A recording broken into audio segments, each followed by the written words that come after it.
Daddy? Ha? Sabi mo? Joaquin, samahan mo ko, bili. Bakit? Halika, sundan natin yung kotse. Basta mamaya ko na-explain. Bakit nga? Bilis!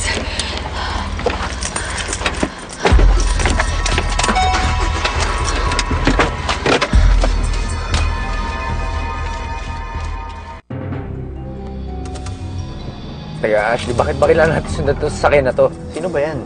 Kasi malakas ang kutob ko na daddy ko yan eh. Bakit natin kailangan sundan? Pwede mo naman siya tawagan. Mahabang story. Kaya sa susunod ko na nagpakwento. Basta ang mahalaga, masundan natin yung kotse na yan.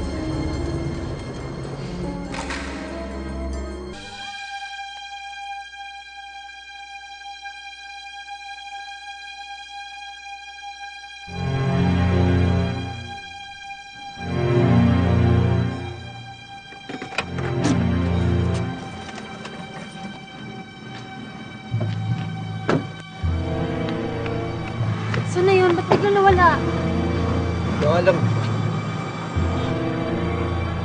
Sorry, Ashley, hindi natin nabot ang daddy mo. Akala ko pa naman makikita ko na si daddy. Bakit hindi natin siya hanapan doon? For sure, hindi pa nakakalayo yun. O kaya, baka naman nakakapag siya na sinusundan natin siya kaya siya nagtago. Ha?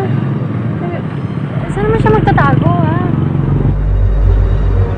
Mabuti pa, Ashley. Hanapin natin siya banda din.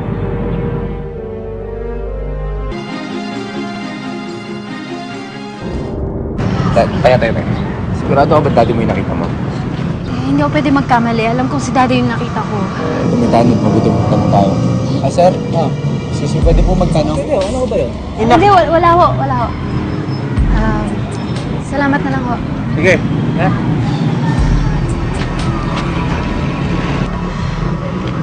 Okay lang talaga kahit hindi ko makita si daddy. Ano ka ba? Okay lang talaga kahit hindi ko makita si daddy.